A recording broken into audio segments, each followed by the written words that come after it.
Lupe with XXL, man. How you been doing, man? I've been cooling. What's the word? Man. So you out in Cali? Why you gotta worry about where I'm at, dog? Jesus. Okay. Social security number, dog. Like, 7876. Nah, I'm on the West Coast. Okay, for sure. Yeah. How long you been out there? Man, you asking a lot of personal send the location questions.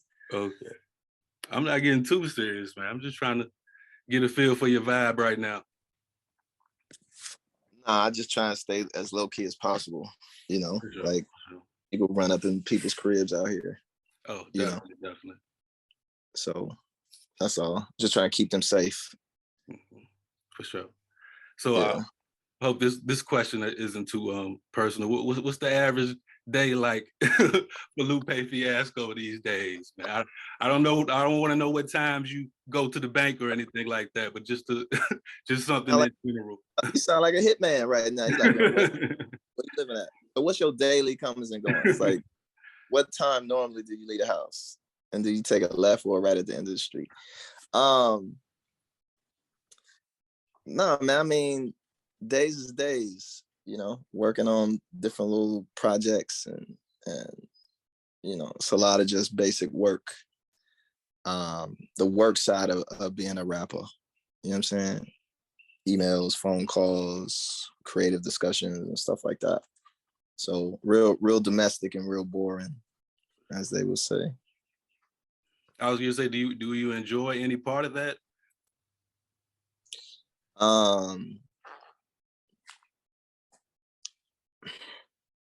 Or you just rather rap than just rap? No, I hate the music business. Like, I've never liked the music business, So I mean, business is interesting. Like, I like business, and part of my day is business.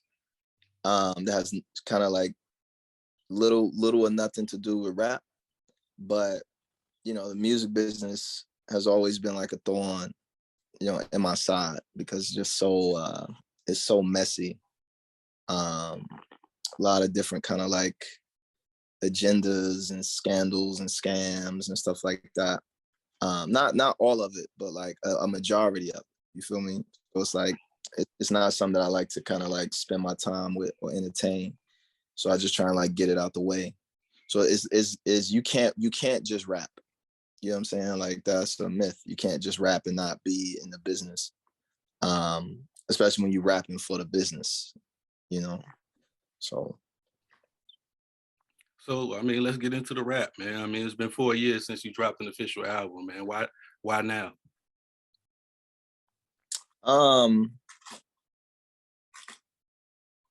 Because my label wanted me to, like Chill hit me and was like, yo, do an album for me. And I was like, all right, I was working on some other things, and that's really how it happened. I don't really have a drive to like keep doing records like that. So, but at the same time too, you got to kind of keep the lights on, as they say. So every once in a while, I got to kind of do something for the sake of the biz. So that's the honest truth. The other side of it is that I'm always creating, so I'm always working on something, always building something. And it's just a matter of like, what's the best time for people to kind of lean into my world and be like, yo, let's put that out, or let's do something with that, etc. So, it's by request from Chill to do a record. So like, all right, I'll do one. So 8 albums in at this point, like, what do you feel your role is in hip hop? I don't really feel I have one, to be honest. I feel like I've kind of like, my era was so long ago. And it was really to just kind of bring lyricism back in a certain way with a certain generation. This is back in 06, 07, even like 05, right? And that we kind of did that, you know, and then other folks were there to kind of lead that charge as well, but really put like lyricism in the mainstream, because it's always been lyricists, you know, it's always been rappers and rapping, but specifically on a major label, kind of unadulterated rapping, you know, with concepts and a little bit more than just kind of club records and getting stuff on the radio. I think in the first 2 albums we did that, you know, and I think that solve happened, and then everything after that was just kind of like, you know, I still got records to do for the label, and then it gave kind of inspiration to a whole generation of guys and gals who been rocking since, you know, who are still kind of like doing that thing, and I think that was my goal. So I think anything beyond that is just extra, you know, it's just like bonus points, or, you know, that's really it. Like, the industry in the world has changed so much that, you know, it's less about being in it and less about kind of being a part of it. And now it's like, what's the retirement plan look like? You know, what's that riding off into in a real way? What does that look like? So all that's been coming to fruition past few years. So, you know, it's really just the last of the last. So seeing as the game has like changed so much, like since you came in, like, so what drives you these days? Like you said, I know it has to be more than the label telling you we need an album, man. What drives Lupe? Is it the lyricism to still show that there's still lyricism out here? Like what drives you to keep putting out dope rhymes, keep putting out music? I honestly, I don't really have any. There's nothing like that entices me on a public side, you know. So like it's I guess to kind of set the context. There's like public facing Lupe Fiasco, right, doing records for people to buy, right, and put up on Spotify. And then there's another, you know, Lupe Wasalu, who just like is a writer, you know, who just like coming up with dope stuff, who will make a whole album for himself, you know, who will like then send a couple raps to some homies, and that's it. It's never meant to be public. I'm not trying to make money off of it. I don't make money off of it. It's just kind of like, I just do that. Now let me go back to work, right? So the Lupe Fiasco side of the coin, like putting out records, like there's nothing there for me, right? I got a great relationship with a few of my peers, you know, and it's more an academic relationship, like more just going through the nuts and bolts of the craft. But in terms of like business or trying to sell records, or, you know, like continue a career, or prove a point, or jump in the ring, or do something, like I don't really care about none of that stuff. So it really is just like the label. Like if the label wouldn't ask, there would be no record. You know, it's kind of one of. Okay.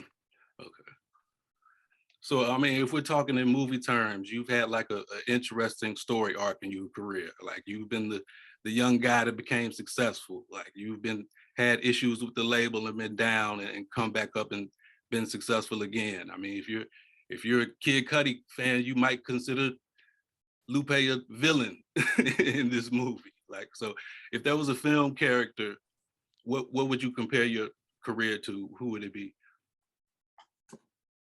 Nobody, you know. I don't really do that. No, people just see actors in movies. All that's fake. Like behind the scenes, like they're real people, you know, who do regular things, who, you know, who engage in different things, who do all types of things that the general public wouldn't care about. They wouldn't make a movie about the actors' lives, if that makes any sense. Right? Because the actor's life is just so mundane and so regular. So they're great villains, but on screen, but that's not real. You know? So I think part of it is like, you know, like what Lupe Fiasco has stood for and what he stands for, and to whom, and for what, and why, and at what time, is all over the place. So it's like I did 100 movies. So it's not just like I'm Lupe Fiasco and it's just one way. It's like, no, it's like Lupe Fiasco did this on this day and that is a whole movie. And like then he played this part and that was a whole movie. And then he had this altercation and that was a whole movie in itself. So I've been doing this for like 20 years, you know, like for real. So it's a little hard to kind of boil it down to, you know, like something that as simple as like a career arc, because there's so much life and so much happening and so much chaos and so much other things embedded within that process, in the business, out the business, from the streets to the boardrooms, to all that, all those cliches. And at the end of the day, it's really just about what you want at the end of the day. You know, like where you want to be at the end of the day. And now I'm 40, so it's kind of like what I wanted when I was 25. I don't want that no more, you know. So what movie tells that story? Right. You know what I'm saying? Successfully, like Avengers, like I don't know. Batman in this motherfucker, I don't know.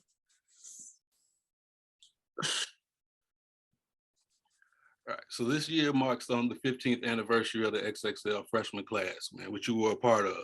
Do you remember that experience well at all? Yeah, I remember that.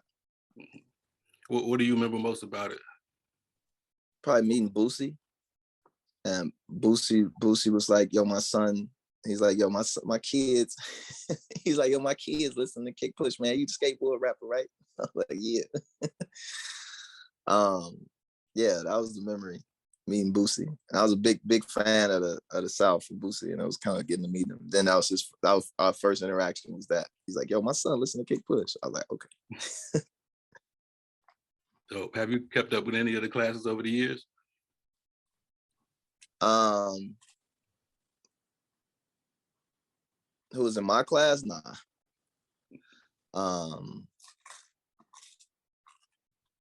Nah, I don't really have like personal relationships with artists. Too many in the business. So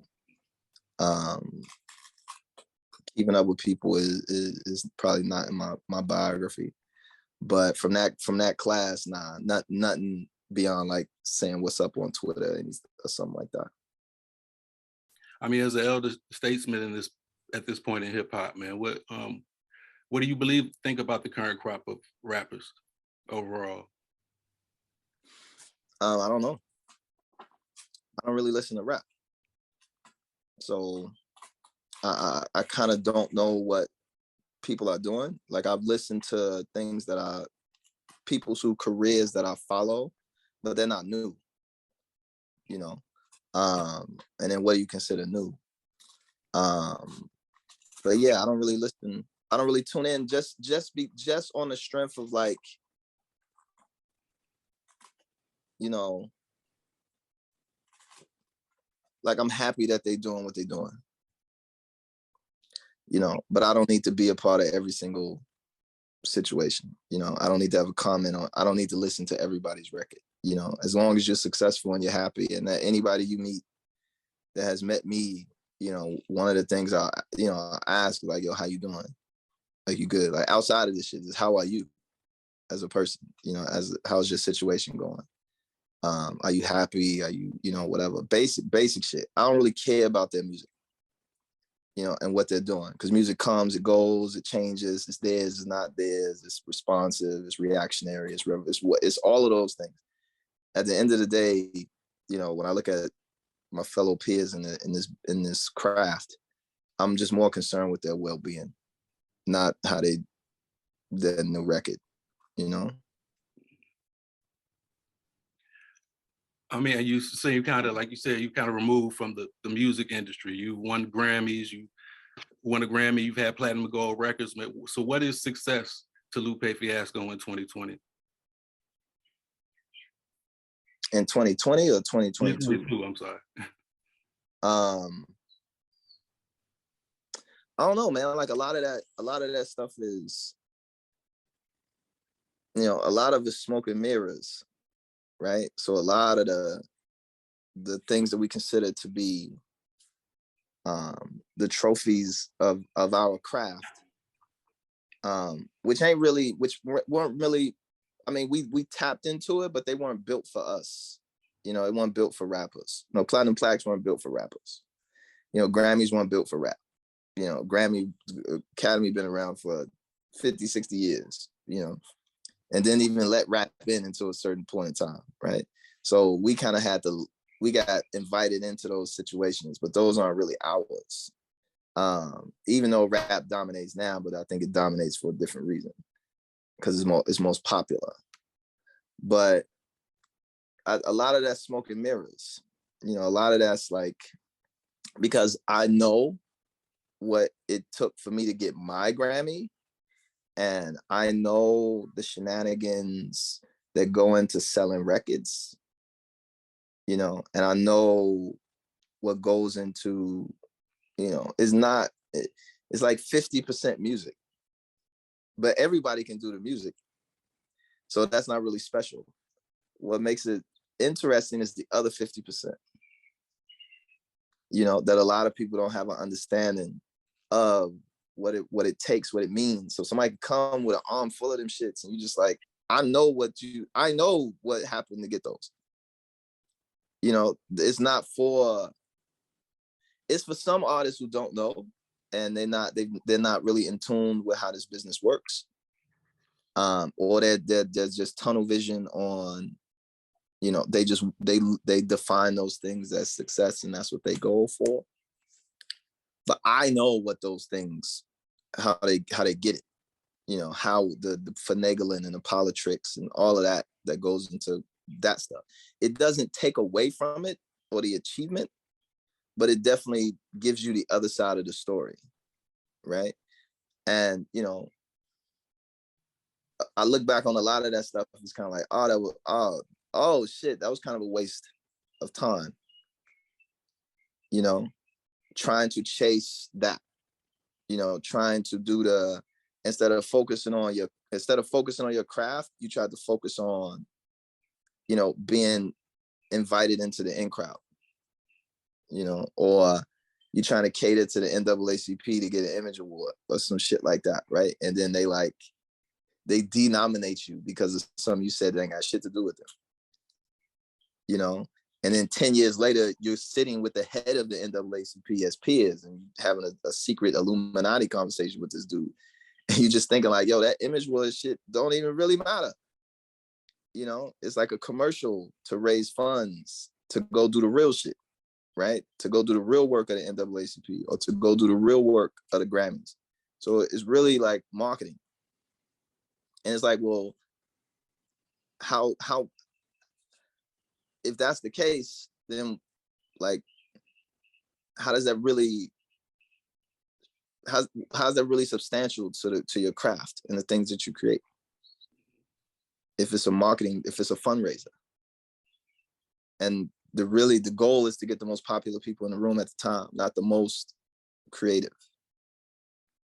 You know, not the most, like, because it's a dude with an underground album whose shit is fire, right? But because he doesn't have a deal, because he's not on a major rec label, because he doesn't have a major agency behind him, and he's not under major management, like all those other steps, he's not even going to get on the ballot, he or she. And they got the best album that you never heard. And then you hear the best album, you're like, yo, that shit right there was fire. And you look at all the nominees, and this is across all the award shows. The only one that I think is like super legit is the Billboards. Because the Billboard is very clear. This shit is based on radio play and album sales. If you're not selling albums, if you're not on the radio, then you'll never get a Billboard award. But it's different when the metrics for other kind of successes, and even selling records, IRA plaques and all that, it's a different finagle that goes into that. So it's hard to appreciate it. It's hard to appreciate it once you know what goes on. I'm speaking for myself. It's hard for me to appreciate my Grammy knowing what all of the bullshit that went into getting it. You know?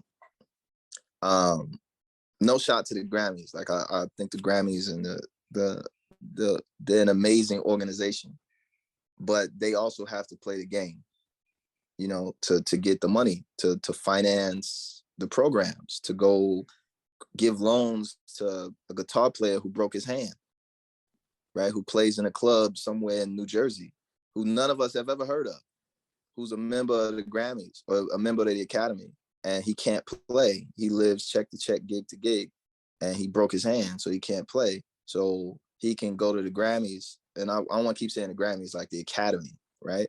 And get a loan, right? That's the other side of the story, where it's like you gotta, it's a double-edged sword. Like, man, this shit is so kind of just postured, but you need to raise the money because that dude or that woman really needs it. Your fellow musician really needs it, you know?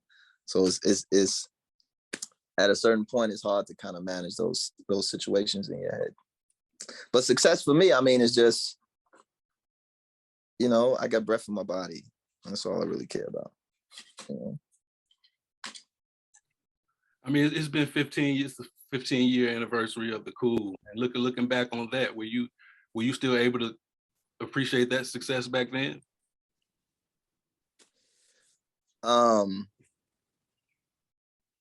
Yeah, I mean, the Cool is the things that I've done, I have no problem with. You know, like the things that we've put into the world and the things we've kind of stood on were great. The Cool was supposed to be my last album. I was supposed to, I wanted to retire after the Cool.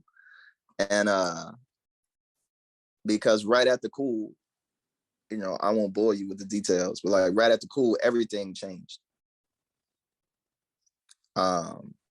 It's weird when people realize that you are about to become a success,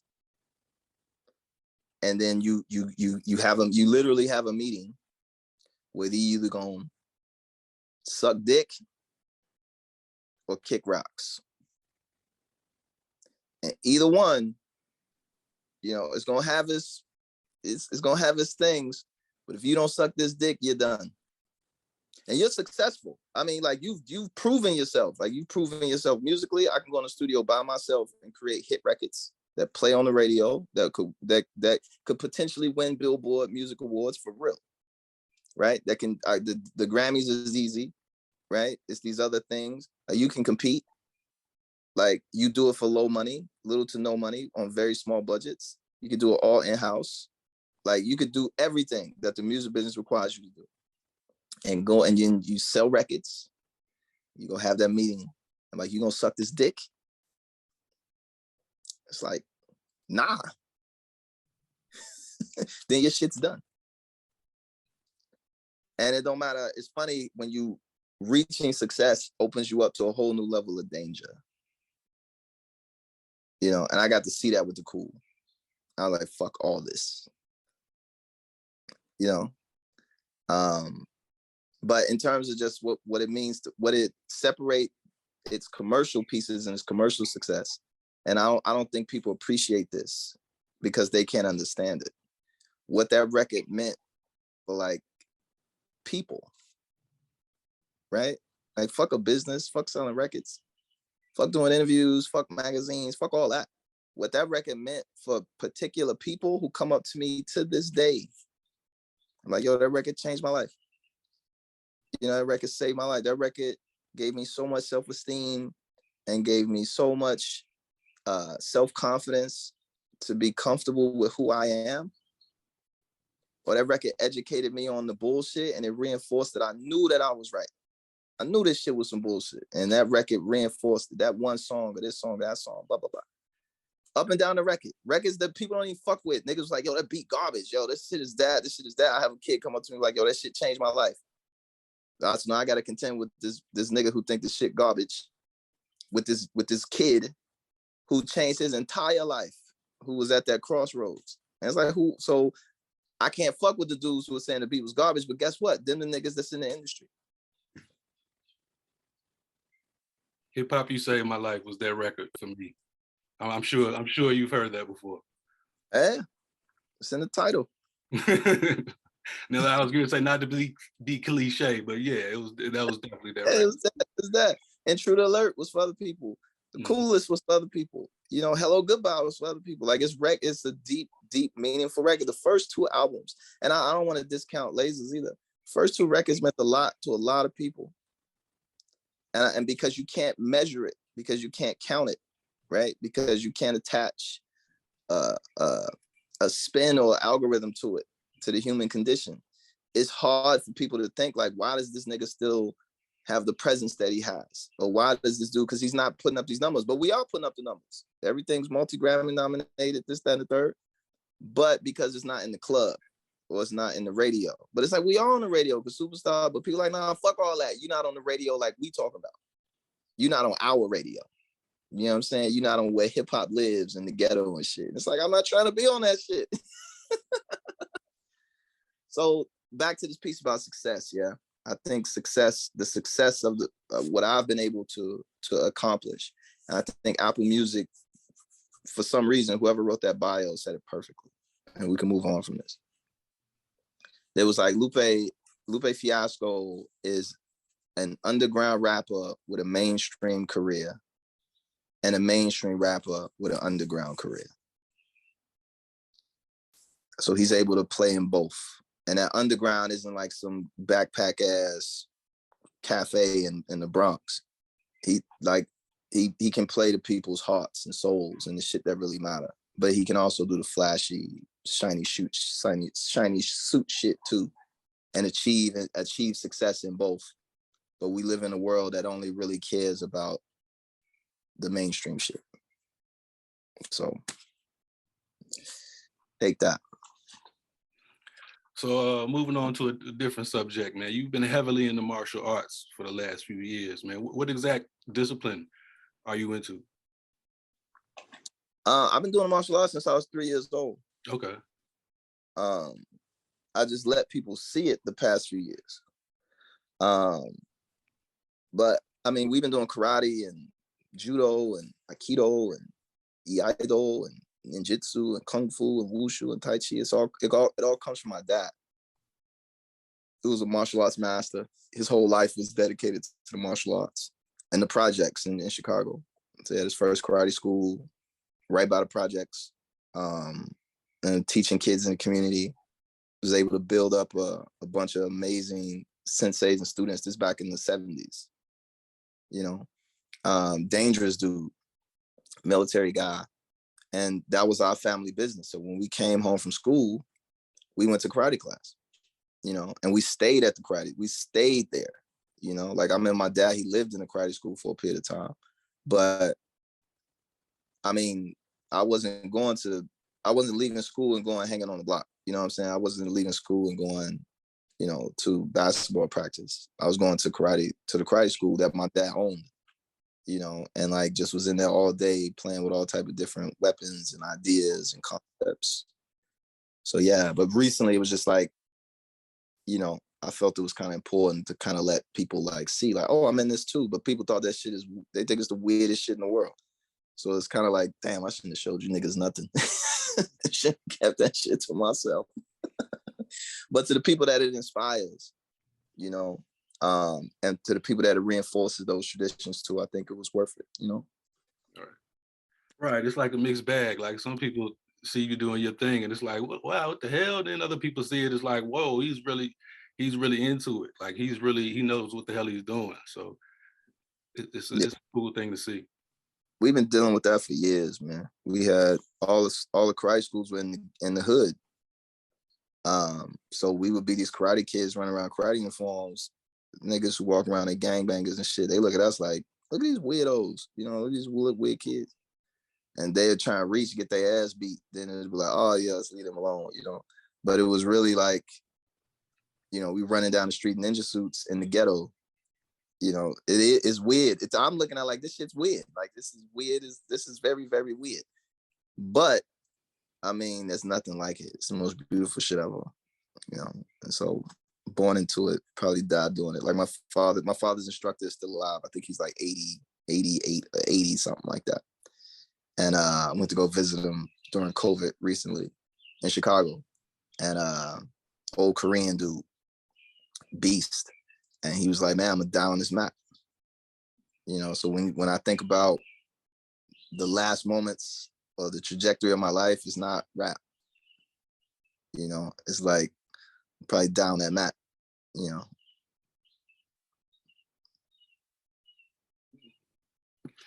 I saw recently you said you want to get into some tournaments, man. How close are you to making that happen? I mean, it's a ways away, maybe a couple years. Um, you just can't like willy-nilly say that, especially with the level of competition and the way that because as much as the martial arts is separate from the mainstream, in and of itself is constantly innovating, constantly getting better, constantly the competitive level is really high. And it's always been like that. But even now, when there's so much more at stake, bigger tournaments, bigger prizes, the karate's in the Olympics now. So the level of competition is super high. So if you want to go and be competitive, I mean, you really got to lock in and do it like in a real way, whether it be forms or even on the fighting side, all this MMA, UFC shit. Like you really got to know what you're doing or you're going to get hurt. Or on the other side, you won't make it out of, you won't get in some of these tournaments you got to get invited to, so you won't even make it on people's radars to even get invited to the joints. So I'm a couple years out. Trying to manage my little irks and aches and shit from getting old, but we'll see. I'm like maybe a couple years, you see me back out there rocking and rolling. So where have you reached? Are you like a 5th degree black belt at this point? Like, I know it's different. The different ones, the different disciplines. Yeah, our system was like a mixed system. So my dad, I think the furthest I got was like 4th Dan, which is like 4th degree black belt.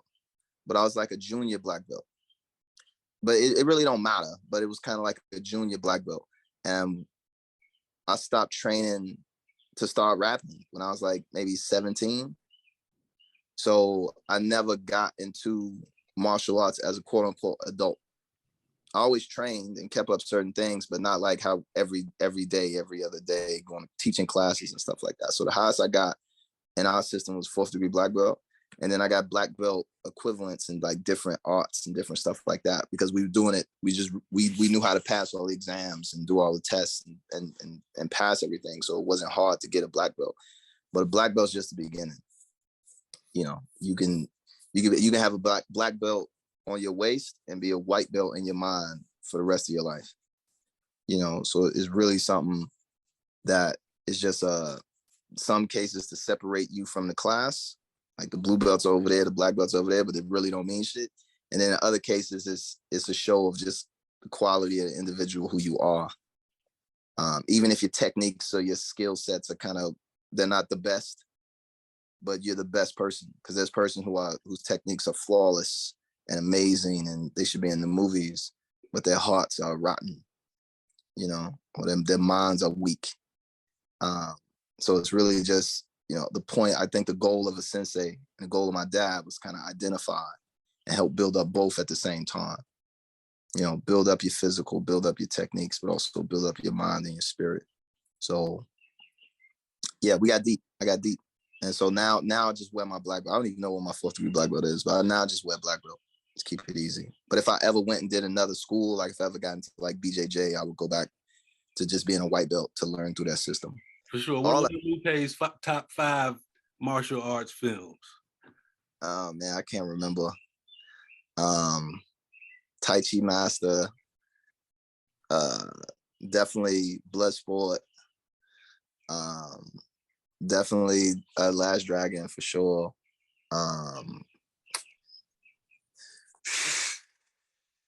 What else? Super Ninjas, Chinese Super Ninjas was the joint. And then there's a Jackie Chan movie, Drunken Master, that I used to watch. That's just movies that I watched. They might not have been the best or even my favorite, but those are the ones that I remember that I watched over and over and over and over and over again. Yeah. I know you're a big video game fan as well, man. What are your top 5 martial arts based video game characters? This is like Ken and Ryu on Street Fighter for sure. It's like the 1 and 2. This is really just a bunch of fighting games, yeah. So Terry Bogard from Fatal Fury. Who else? Raiden from like Mortal Kombat. Kung Lao from Mortal Kombat was the demon too. Jago from Killer Instinct was my jam. So yeah, then it's a few of I can't remember their names. Like it was a couple from Virtual Fighter that I really dug. Like the dude who did the Drunken Boxer on Virtual Fighter was cool. Yeah. Mm. You used to be heavy on IG Live, man. You used to be doing a lot of IG Lives, man. What made you want to do that, and why have you kind of slowed down on that? I mean, you realize that there's certain conversations that you should just stop having, you know, and it was more because of the pandemic, and it was like, yo, ain't shit to do, you know, so let's get on here and talk some shit, and kind of interface with people and have conversation. And then at a certain point, you realize, like, yeah, I don't really like that. You know, but it may take 100 times for you to realize, like, yeah, I don't want to do that no more. So let's not do that. Even we try to do a podcast, and even going into podcast, like, I don't really want to do this, but let's see what happens, you know. And then you get to like episode 50, and you're like, yeah, I'm not, fuck this. So it's more about just, you know, you realize, like, yeah, I don't really want to do that. And then the other part is, you know, you interface with people, and you're like, oh yeah, I don't really like these people. You know, like, I can laugh and joke. I don't really fuck with y'all like that. You know, not everybody, like some people cool, but I'm talking about when you get into like debates with people and you see people standing on things that are just like, I don't want to say that you're wrong, but I know you're wrong. And it's unfortunate that the shit you wrong about, like, you gonna find 30 other niggas that's gonna tell you right, but all y'all niggas is wrong.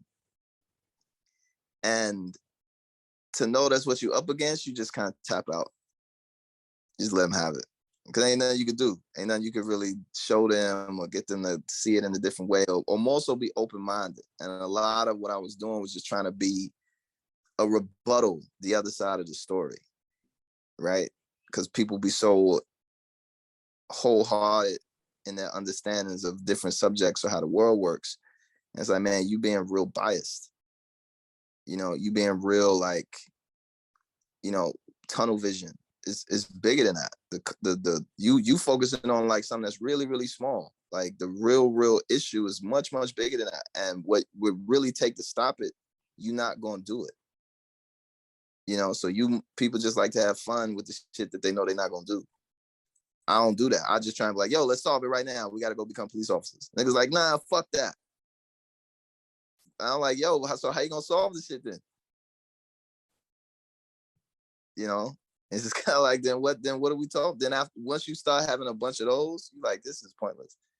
You know, it's better to just let people have their day, you know, and move on. And I could focus on writing some raps. You know?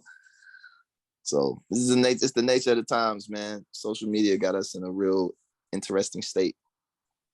And seeing it firsthand kind of becomes too much of mental overload. So you got to kind of give things a break. Staying in the web world, I see that you've recently gotten into NFTs with your LFT, man. What made you want to step in that realm? Yeah, man, my business partner, Bonnie, who I've worked with on a few projects over the years, was getting into it. And, you know, it was a good idea, good execution, had all the people around it to make it happen. So we did it. Did the LFT, based it on the cool, and, you know, built a community around it, which is dope. Some fans came in. It was because there's people who in it, there's people who not, but the people who in it are in it, and they dig it hard. So, you know, I got fans who are in it. So it's like, yeah, let's give them something. Let's cater to them. So it's dope. It's a dope program. Dope. A lot of things coming for that particular community. You know, and still trying to figure it out. Like it's a new, I remember when Twitter first started, I done had like 30 million Twitter followers, but I got off Twitter like 3 times. Like at the beginning, I was like, this shit's stupid. I don't understand this shit. Same thing with Instagram, same thing with Facebook. It's like, I ain't doing this, man. And then you see people like years later who stuck to it, like 30 million followers. Like, you could have 30 million followers. So I'm like, you know what? Let me just lean in and stay in on the NFT side. And so that's what we decided to do. It's an early space.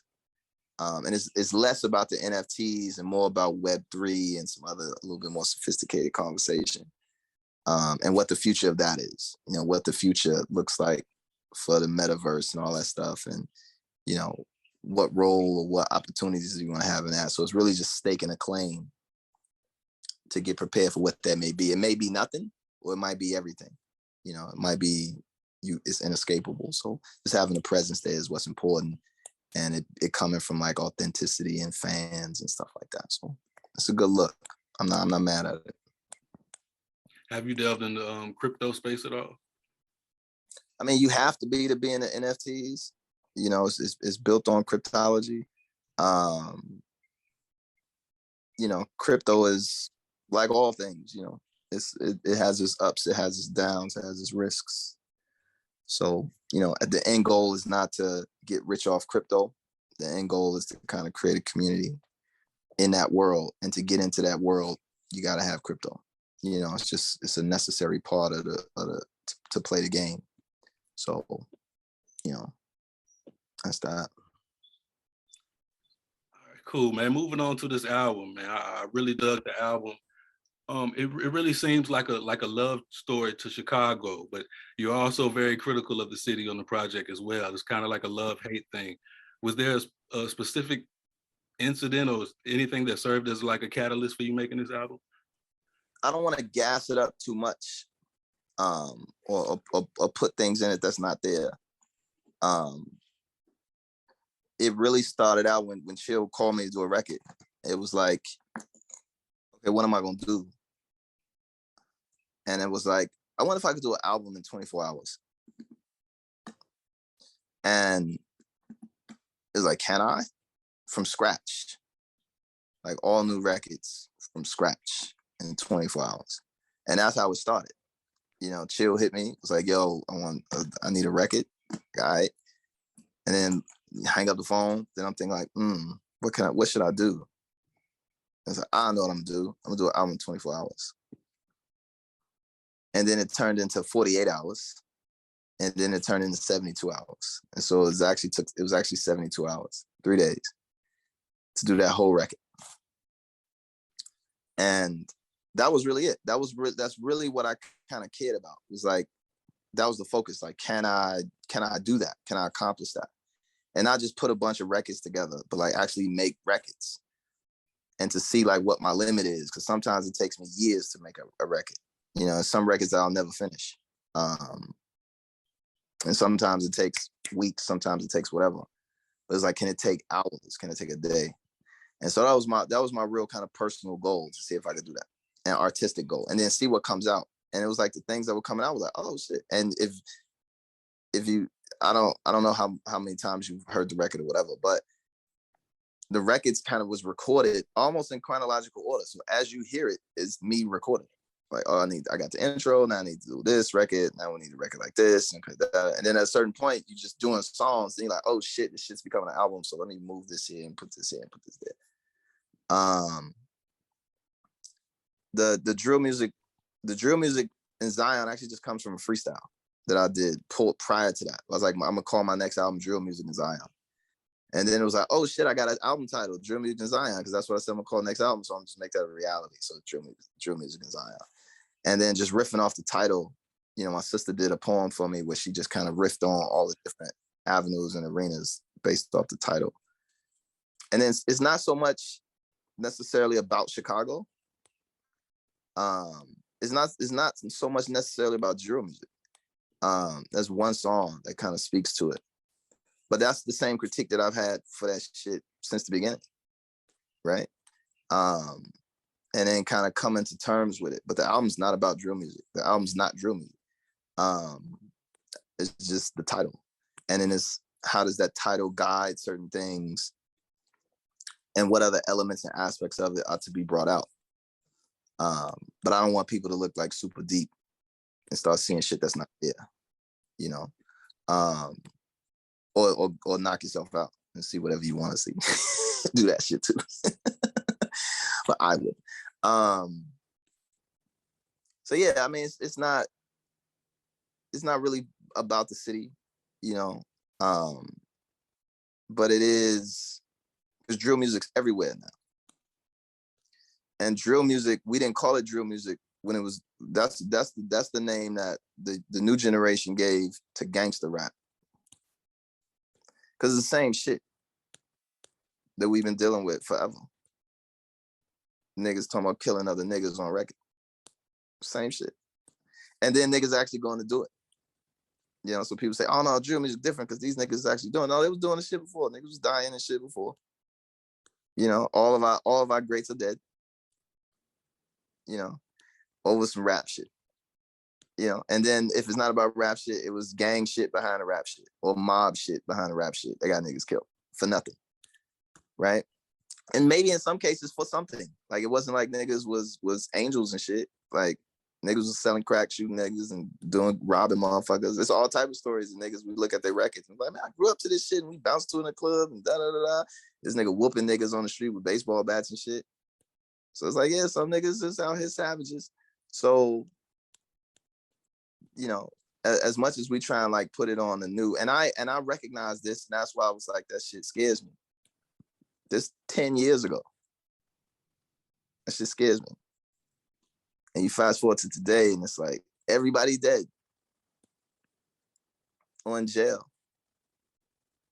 And I fuck these albums, fuck this music. I went to go get them.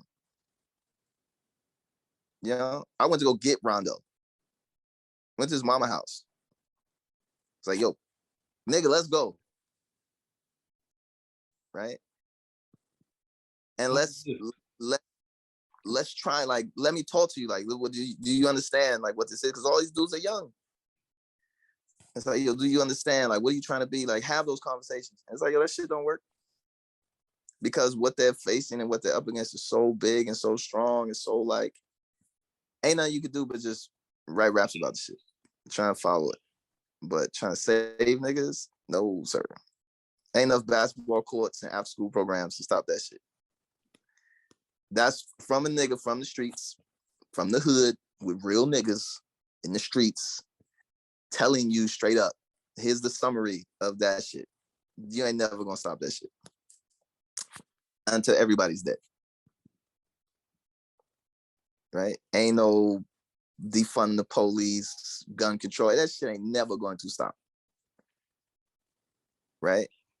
And so it's less about, and you hit on the record, it's less about trying to, it's just like, yeah, I don't like that shit, but ain't shit I could do about it. I was a part of that shit. I know all my niggas was part of that shit. Niggas was drilling way before that shit when niggas called it gangster rap. And yeah, all right, fuck it. Tell niggas, and then everything a nigga will say will come true. Everybody dead or locked up. Niggas catching football cases over that shit. Whole mob gone. Right? Super, like all the money in the world, all the bitches, all the cars, all the magazine covers, all the interviews, all the sales, all the spins, all that shit, niggas dead. Or facing 100 years, 200 years. Nick, how you supposed to, what you supposed to do with that shit? You can't do nothing but laugh at that shit. I mean, you don't see any solution at all? Nope. No. That's real. Everywhere, from every angle I look at, I take it back to, you know, I'm fortunate enough to be in different, walk in many different worlds because I didn't suck that nigga's dick, right? And not in real life, but like metaphorically, you know. They're like, yeah, you need to bend over and let's fuck you all the way on this one. And you'll be the richest rapper, nigga, all that. And it's like, nigga, I don't care. What? Because I didn't accept that shit, it opened me up to a whole nother other world. And I've been able to be around the most powerful people in the world. Fuck this, fuck all that. You come back to rap like, nigga, what do you think this is talking about? You got $100 million? Like, okay, yeah, all right, that shit cute. You look at niggas in the face on factories and shit, and you sitting down chopping game with them in a real way, and not to make money, not to like, this is an investment. I'm gonna go invest in this. Like, nah, like, nigga, let's just talk about how the world really works. And I was fortunate enough to be around folks of all walks of life from all around the world, like, fuck it, I ain't gonna keep talking about it. And we was in India. We had this summit in India. And there was a guy there who was building a whole, like, basically a village in India, like his own village, right? And he was from the Brahmin class. So, I don't know if you know about the caste system. The Brahmins are like on top, and then everything underneath is underneath. And he's just talking about how, how he's orchestrating his village and how he's kind of doing it from scratch, and, farming and agriculture and all this stuff. Real dope shit. Real, like, save the world shit. And he was telling this story about compost. He's like, yo, there's two types of compost. There's compost that stinks, and there's compost that doesn't. Right? That's it. It's that simple. There's only one solution. You can't make the compost that stinks smell good. It's always gonna stink. No matter what the fuck you do, it's always gonna stink. What you need to focus on is the good smelling compost, and just grow or produce as much of the good smelling compost as you can. And then eventually the smell of the good compost will override the smell. It's not gonna get rid of the shit, but you're just gonna have more good compost in relation to the bad smelling compost, right? It all does the same job, but it's just how it appears to the nose. So he's like, just focus on the good shit, basically. Focus on the good people, focus on the folks that have proven, who come out like already smelling good. Like, stop trying to scrub off that nigga gang tattoos. Focus on the kid who ain't got no fucking tattoos, right? Or focus on the kid who got the I love you mom tattoo, not the I'm gonna kill all my ops, right? He or she may have good tendencies, and it's not to bash them. You talk to a nigga from the streets. Let's not get confused. I'm from the streets.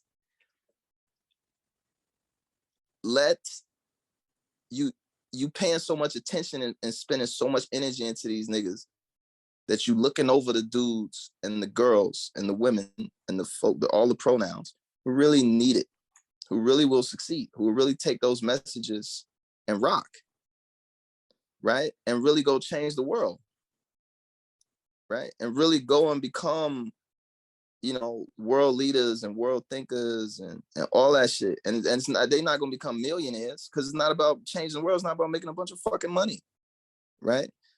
You can focus on them. And so that's what I've been doing for the past like 5 years. I just been focusing on, like, every now and again, somebody come across my radar who has talent in something, and I just do my best to get them positioned, in places that meet them where they are, and then that stretch them a little bit to push them and achieve higher goals. And that's really it. But in terms of trying to change the street shit and this other shit, nah. God bless. Because you see, rap didn't do it. What was niggas saying? Let niggas get some rap shit, and then they'll change. Basketball didn't do it. What was niggas saying? When send it get to the league, that's all we need to get to the league. Right? Nah, niggas going to the games with fucking guns and shit. So it's like all this arbitrary extra shit that niggas keep saying is supposed to change. Nigga, I need you to stay in school. Graduate from high school. Fuck all this, I'm dropping out, I'm going straight to the league. Nigga, go to college. What you talking about, go to college? That's the key. Fuck that album. Go to school. If you talking about I'm gonna do this album, I guarantee you can make that album, have all the success, get all the money, and still go to jail. Still get caught up, still get killed, still get all your niggas killed. And guess what? At the end of the day, you still ain't got no fucking diploma. So I think the core weak shit that niggas be saying that they've been telling us for years, that we just think is weak or lame or gay or whatever the fuck niggas was calling it. It's like, yeah, I just need you to finish school. That's all you need to do, right? Because guess what? You're going to go to prison and you're going to try and finish that shit in prison and get your GED in jail, but what the fuck you supposed to do with that? You know what I'm saying? So my solution is, man, fuck this rap shit. Fuck all this street shit. Fuck all this basketball shit. Fuck all this entertainment shit. Fuck all this Instagram shit. Nigga, do you have a diploma and a degree? You got that? You one step ahead of the game. But the dreams niggas sold us in the 90s, all them dreams them niggas sold us. That shit don't work, man. So moving deeper into the album, man, I got some songs I want to bring up. I want you to break them down if you can for me. Now, one of the songs I really rock with is Kiosk, man. Now, this sounds like a Gold Watch prequel. Now, am I correct on that, or am I reaching way too hard on that? I'm not doing that, man. I'm not doing that with you. Okay. I'm not playing genius. What do you think it's about? You think it's a Gold Watch sequel? Why? I said prequel. Prequel, why? Oh, the vibes of the songs just kind of, that's what just hit me. When I listened to the song over and over, it just hit me like, wow, this sounds like the kiosk thing sounds like it. You could be the guy at the kiosk talking to the guy that walked by saying, hey, you need to get this goal. You need to get up on this. And then the next song is like, I got my gold watch, got my gold chain. It just kind of, that's how it came together for me. That's good. I never thought about that. That's good. I'm gonna say that on the next one. I'm gonna tell people that. Oh yeah, that's just a prequel to Gold Watch.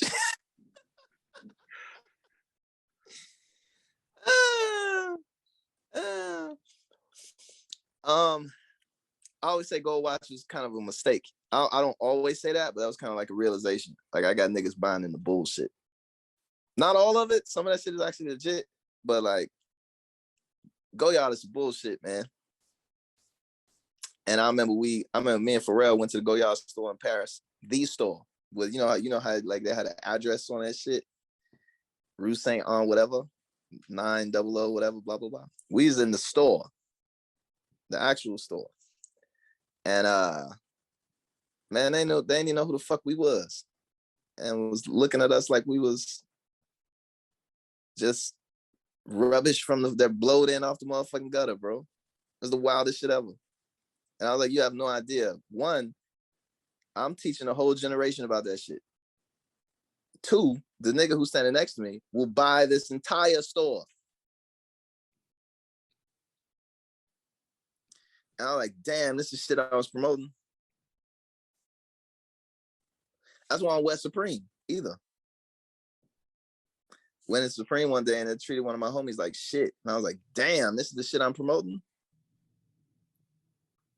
And you got to be careful what you put into the world, man. Sometimes this shit come back, you like, wow. So even something like Gold Watch, it's like, damn, man. Like I got niggas chasing that shit, $7,000 bags and shit. Like that shit is all in my closet, just piled up on top of itself. Ain't shit all broken. Oh my God. So there's an to answer your point somewhat more intellectually, right? There's somewhat of a and if you listen to Kiosk, it's you find me more, and I guess this record, and maybe we could start summarizing, right? This record for me is more like me coming to like a central understanding, right? On my early work, I'm all the way to the left. I'm radical revolutionary motherfucker, right? Then you start leaning more to the right, and more so being on the right just to get an understanding of what the right is, right? Like, what are these people talking about? Like, are some of their points valid? And some of that shit is. Like, yeah, like you niggas need to go back to school. And it's right? Like, yeah, you niggas should go to school, right? And then you find me now at 40, kind of like being back at the center, where it's like all that shit is fake, but I'd rather have a fake watch than a real watch. And say, why? Why'd you rather have a fake watch than a motherfucking real watch? Man, did you know Rolex is a charity? Like they're a 501c3? No. Like Rolex is a foundation? Like Rolex don't pay taxes. That's news to me. right? Most of their watches, they make like 800,000 watches a year. Only a small percentage that actually have value. The rest is shit that they just make to get you to buy it, so you can prove that you are worthy of buying the other shit, the shit that really has value. It's not to knock. That's the business model. So you're like, fuck, I'm finna spend 10,000 on this motherfucker. It don't really work. My presidential was always fucked up. It don't really work, but the shit's dope. But goddamn, these niggas don't even pay taxes. Shit. Oh, what the fuck am I? But I can get all these fake ones for like 500. And if a motherfucker try to rob you, you just give them that motherfucker. It ain't gonna mean nothing. And you can keep whatever you spent and go invest it into something. Because ain't no guarantee that your particular Rolex is gonna flip or double or triple in value. Maybe them niggas will, but maybe yours won't. Right? So at the end of the day, you out of 25,000. What could you have done with that? Man, I could have went and started a business. I could have went and started a Rolex. So you find me kind of like in this weird space where it's like somewhat in the middle that's taking into consideration all sides of the story and everybody's impact and influence. And it's hard to kind of, maybe it doesn't come across in the records. Maybe it'll come out better in later work when I'm a little bit more refined on how to really speak to it. But that's what I've kind of come to the conclusion about life. You know, life and everything in it is always these complicated, interwoven interfaces between things that don't seem that they relate, and these weird kind of like epiphanies and realizations that, man, fuck, Rolex is a 501c3. And here we are, like, chasing this shit, like, these niggas don't pay taxes. And you don't know how much they make, because it's a closed foundation. That shit not no fucking company. Right? And that it's things like that was like, man, but I learned that when I was 40. Damn. If I known this when I was 20, if I'd known this when I was 15, if I'd known this when I was 18 or 19 when I had my very first Rolex and Frank Mueller and access to a Cartier and all this other old shit, then you start to realize, like, man, so much of what we've been sold has been bullshit. So you get back to the center and it's like, I just need to get this off my chest, and I don't know what I'm gonna do next. You know, like, let me get that out there. His fake shit, his real shit, take your pick. Here's the cost of this, here's the cost of that, here's maybe what you can do with this, here's maybe what you could do with that. Here's the benefits of this, here's the cost of doing business over here. It's life. You know? All right, the next song I want to talk about is Naomi. I'm really rocking with Naomi. It was like, man, she going through a lot of shit. You know? Hey, don't let that shit get you down. Go out there and swing on these motherfuckers. You know, even Christ, even Christ took a knife for the team. Everybody want to slice your dreams, but even Christ took a knife for the team. So swing, fuck it. You know, again, being true to what I said before, trying to inspire and focus on the people who are good. Motivate them. Give them she may not never hear that motherfucker. Right? But it was like, I was thinking about you. And instead of me just jumping on Twitter, jumping on Instagram and doing some basic shit, I'm like, go girl, do your thing. It's like, nah, here go a whole motherfucking song. Right? And the whole song ain't about her, but the sentiment, you know, is like, yeah, a lot of people trying to step on us and beat us up, and we fragile and we got issues and emotional problems and all this other shit. And we are here in the spotlight and people expect us to just perform and not give a fuck. You're not supposed to worry about what that motherfucker said. You know, you're just supposed to go out there and do this. Hey, that shit hard, man. You know, sometimes we don't want to do interviews. I don't want to do no interviews. Keeping a buck with you. I don't want to do this shit at all. Right? But just like Naomi, they made her get up there and do them motherfuckers. So you just like, fuck it. Right? Fuck it. Let's go ahead. Let's see how we can use this platform and talk about some other shit. you know, or use it to do some other shit. But this shit is tough, man. Right? Giving your life to people to just play with and interpret, come up with all this shit. And sometimes you can't do nothing else but just swing on a motherfucker. Whatever that means to you. Throwing hands or swinging that motherfucking racket into the crowd or doing whatever you need to do. Or telling the motherfucker, let's go. You know, even Christ took a knife for the team. So swing, bitch. That's what Jesus sitting down on the cross, looking at that dude with the spear. Shit, he like, shit the fuck I'm gonna do? Go ahead, poke him up. Let's get the salvation of the entire world underway. You know what I'm saying? But just make sure that sacrifice that you make is worth it. And I think that's, you know, speaking to her, like, it's worth it. You know, the shit you're going through and the way the generation of young women of mixed heritage. I mean, she's Haitian and Japanese, bro. That shit is absolutely fire. You know what Haiti's going through right now? Shit's a fucking basket case. And I'm hearing that from Haitians, not from what I hear on the news or what I think at a distance. Like my homies who are Haitians, whose family is living through that shit. Right? I hope that when they look out into the world, they see Naomi, half Haitian, half Japanese, serving motherfuckers. You know, showing that we can, even through the bullshit that's going down here, this is what our lineage is capable of producing, the best in the world. You know, in partnership with other lineages and other traditions and other creeds, but we are part of that shit in a major way. Right? And I like, don't forget that. You know? So it's a little bit deeper than just a rap shit, my guy. And it's not it's not about Naomi Campbell. One of the, I know we're not gonna do the genius thing, but one of my favorite lines from the song is from the album, really, is and it's on Drill Music in Zion, is "I'll leave a whole sleeve down in Condoleezza's comments." Now, are you into politics? It used to seem like you were more into politics. Are you still into politics like that? You would seem like you were more vocal about politics. Let me put it that way.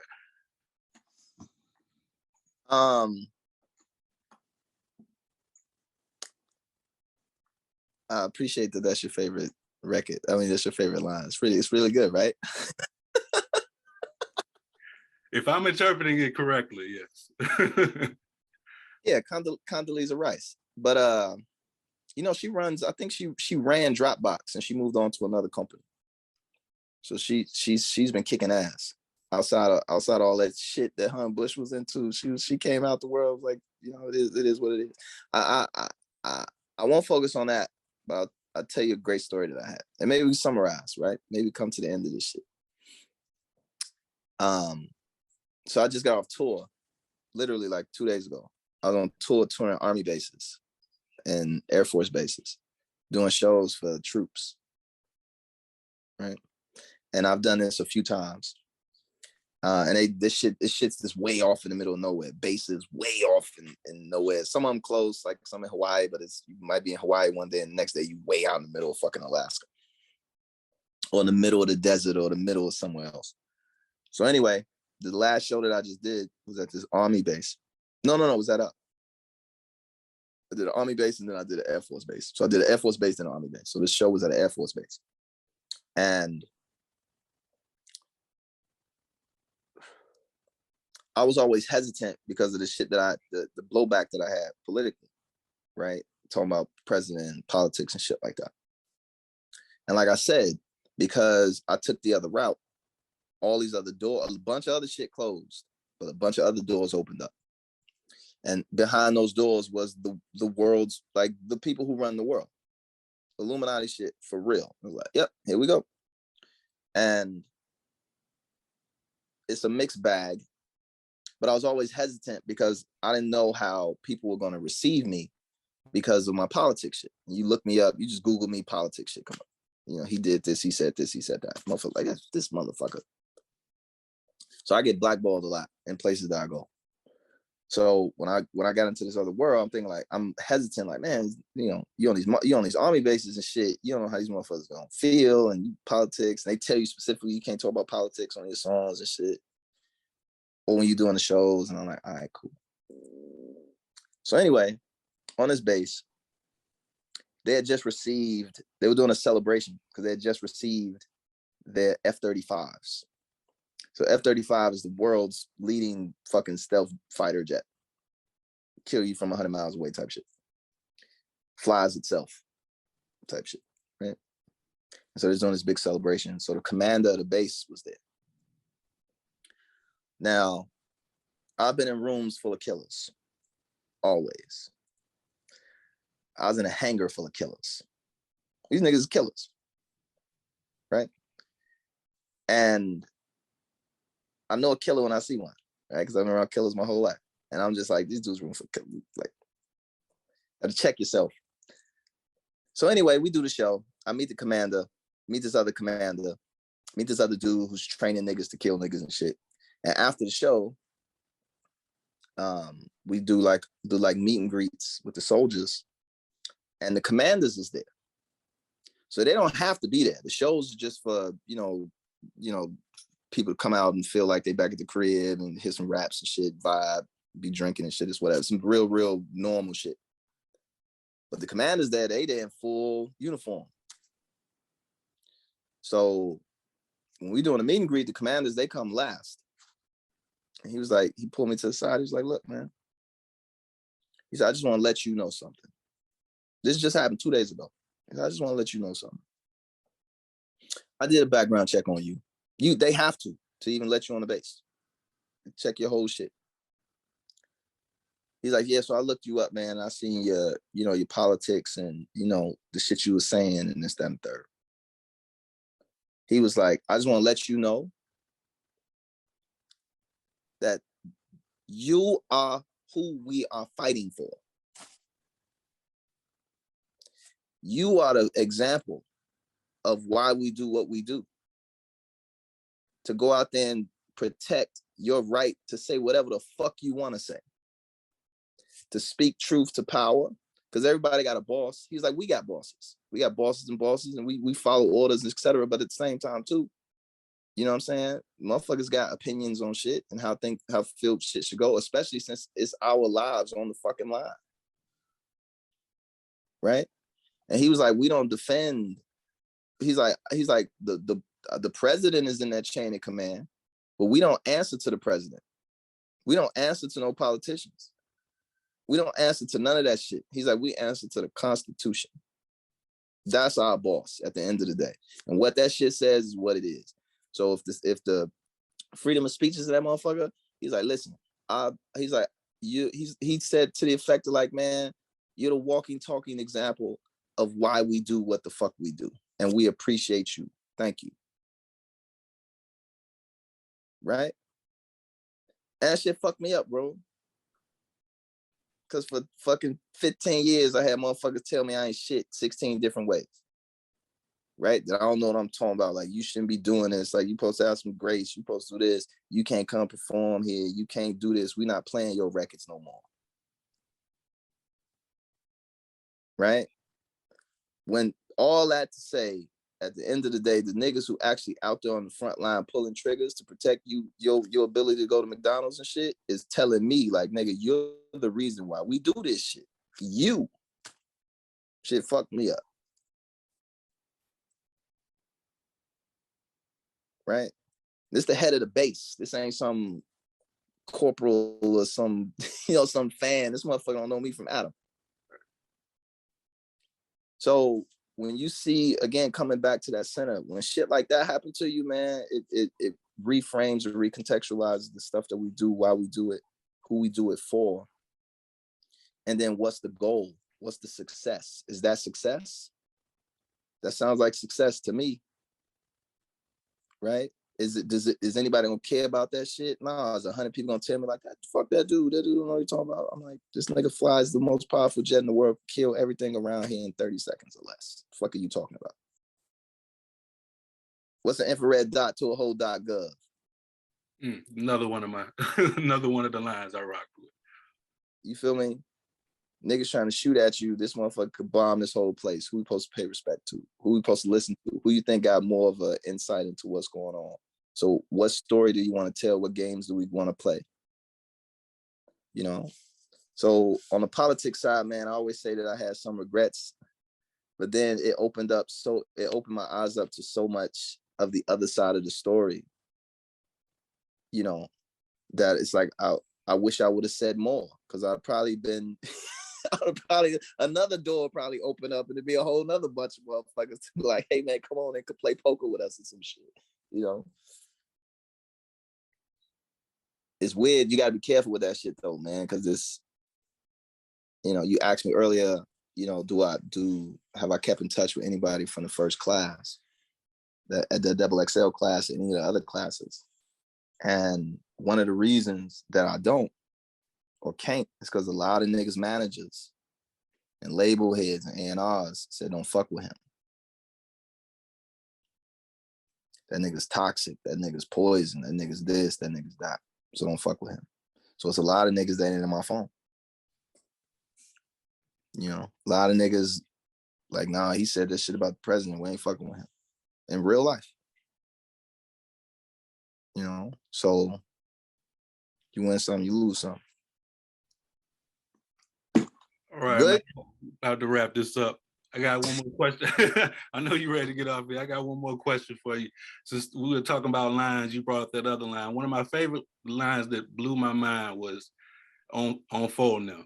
You put, how does that transpire to be so damn by God you want your friends to be goddamn liars? Yeah. That line really kind of blew my mind, especially in context with the song and everything. Can you talk about that a little bit?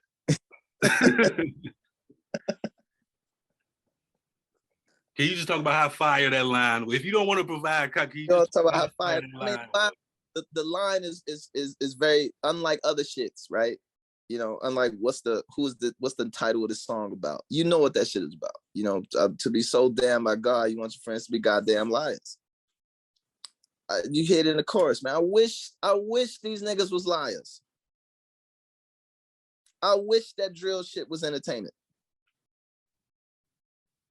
Right? I wish, and I don't want to keep picking on, and I'm not picking on like Chicago. Like it's all over the world.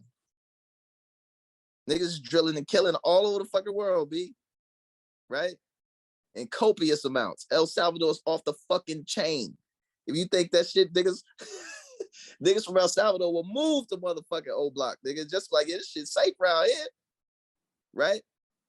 So pound for pound, gun for gun, niggas ain't doing shit, to keep it a buck. If we want to start comparing like body counts and murder rates and rounds getting let off and shit, niggas ain't touching shit that in other places, right? They ain't fucking with it. All that to say, I wish that shit was a lie. Right? I wish, I would hope, and you want niggas to keep it real. Like, man, keep it real, keep it real. It's like, nigga, I hope that you're lying. I hope you really don't mean that shit. Right? And it's just a wish, but it's funny because it's like, I already know. I know I ain't testifying on nobody motherfucking stand, but I know they're not lying. I know them niggas feel like that. I know them niggas don't give a fuck. And I see people trying like, and I'm not talking about any artists in particular, nothing like that. And a lot of these niggas I know. I'm not picking on them because I ride with them. Fuck it. Like I said, swing, nigga, fuck it. Like, let's go. But you would hope that it was you would see people trying to like save these niggas at the expense of, going back to that compost story, right? At the expense of kids who really, who mean what they say, that they want to be something in life, that they want to do better, that they want to fix their community in a real substantial, sustainable way, not just get money and send Glocks back to the hood and shit, right? Like, you will hope beyond hope that these niggas was just playing. They not playing. They really don't get no fuck about nothing. Right? And that shit crushes the soul. Because you think like, man, this is what we were supposed to be doing. Right? Like ain't this what we were supposed to do? Like help and save and make shit better. And you realize that's not right. And can't no nigga tell me nothing about nothing from the ghetto. Nigga, I'm from the fucking bottom. I just had all these different insights. But my dad was born and grew up in the fucking projects. Right? My mom used to pick cotton in Mississippi, nigga. My mama. Not my great, because they were slaves. My mama during like when she was a kid, my mom only like in her 60s, bro. Like fucking picking cotton. Not on some slave shit, but like in aesthetically, like shit, you say that with honest face. Like, man, we just from the fucking bottom, bro. And I done seen bitches turning tricks in the hallway of our fucking apartment complex. Hallway shot up, gang signs put up, gang signs crossed out, needles and dope and empty condoms and broken bottles and winos laying out on the street, prostitutes flashing titties, pimps beating them up, kids getting found in fucking garbage cans with rats in it, 8 holes in the side of their head. Prostitutes behind the school with a fucking throat slit. I'm from the fucking bottom. Drive-bys, laying down on the floor just in case bullets don't come through the fucking windows. Right? No police when you need them. You hear 100 shots. No police. They're not putting themselves in the way. None of that shit. Right? No physical, no therapy, none of that shit. The niggas not there to teach you when you're in the 3rd grade that slavery is just a chapter in this book. Fuck your whole little mind up to realize that you were a slave. Your family is used to be slaves. White people used to own us and shit in the school with the name of white man on. But no therapy, nobody to catch us that early. So I'm from the fucking bottom. Killers, goons, gangbangers, all that shit. Thug, sitting on the couch with cutthroat niggas who literally killed their best friends and shit. Right? To validate when I say, I wish these niggas was lying.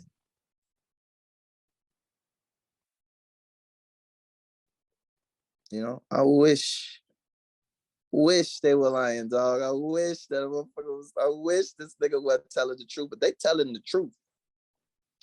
And niggas just hear this entertainment. So when I heard it, I didn't hear no fucking entertainment in that shit. When I hear Pop Smoke, I ain't hear no entertainment in that shit. The shit was fun, it was catchy. But Dane just like, nigga, we have a problem in New York. Right? We have a problem in London. Right? We got a problem in LA. We got a problem in Chicago. We got a problem in Atlanta. We got a problem in Texas. We're not supposed to be dancing to this shit, man. You feel me? Like, we're not supposed to be, this is different. And the only reason I care so much because these niggas is 13, 14. What does white boy just do? What do we know Buffalo for? Buffalo wings and fucking Griselda. This bitch Griselda Blanco was a cocaine queen pin who got murdered in the streets. Did you know she died? They found her ass when she went back to Columbia and blew her motherfucking brains out. Because all the shit she did when she was in Miami. Murdering shit, shooting up shit, a wicked, evil bitch.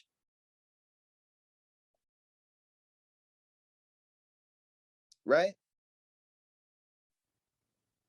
This motherfucker said they trying to replace white people. and went and got a yapper and got at his ops.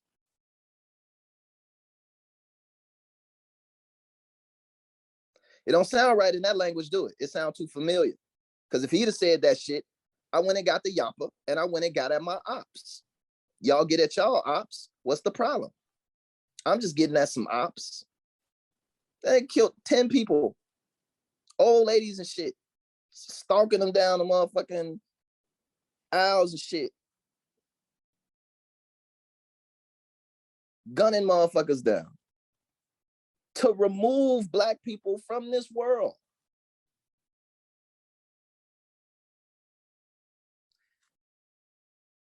Across town, these niggas jumping Freddie Gibbs.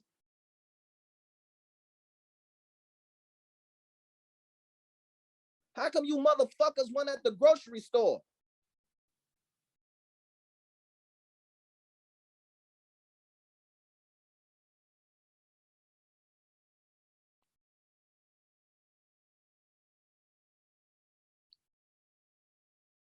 You wish. I wish you wish they niggas, was lying. ooh, I wish these niggas was lying, dog. That man went in there and killed all them Black people on purpose.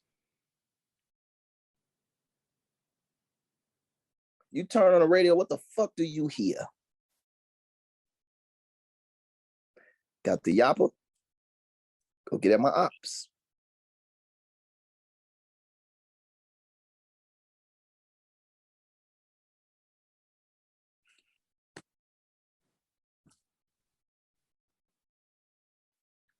And they not killing white people.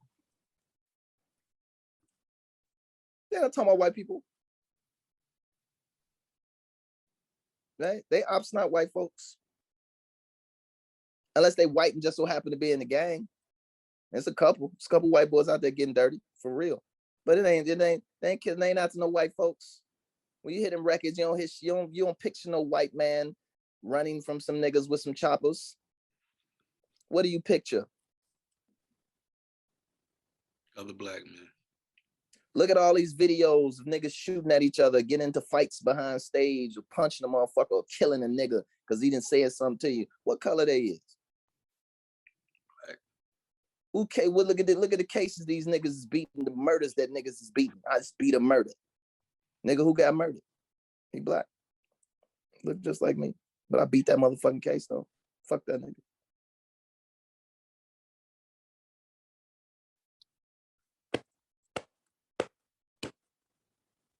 Drill Music in Zion, brought to you by Lupe Fiasco, care of XXL, man. I appreciate the appreciate the platform that we can always talk about shit, man.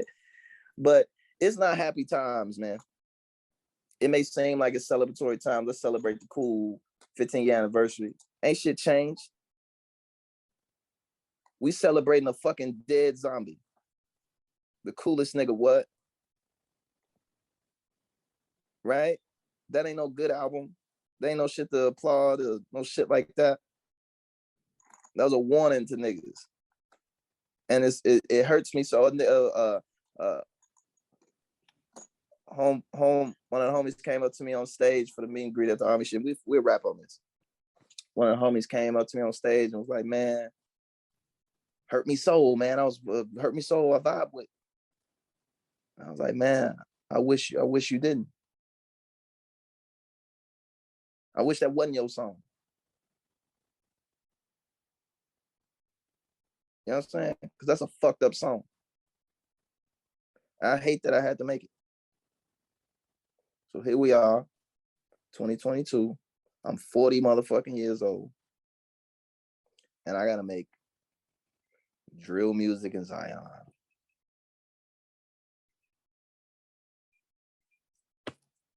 Bittersweet.